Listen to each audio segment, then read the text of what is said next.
Usiwe mwanamke ambaye ukikasirika kidogo umekwenda. Marriage is not for quitters. Ukikasirika kidogo umebeba bag. Ukikasirika kidogo umeondoka. Ukikasirika kidogo umeenda kwa friend yako. Ukikasirika kidogo umeenda kwa mzee wa kanisa. Ukikasirika kidogo umeenda kwa mama yako. Wewe umekuwa kama refugee, hakuna pahali huwezi lala kwa sababu ya mzee. Ukiendelea hivyo unaendelea kuondoa the gap, you know?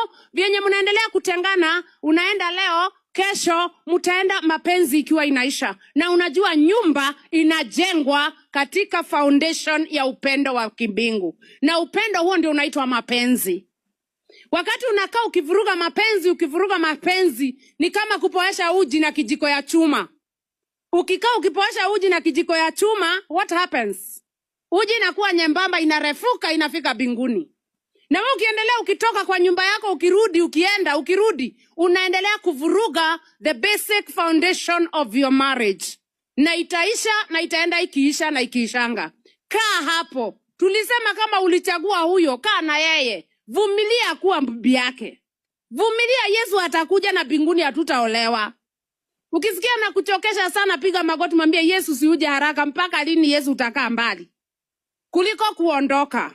Bwana asifiwe. Bwana asifiwe.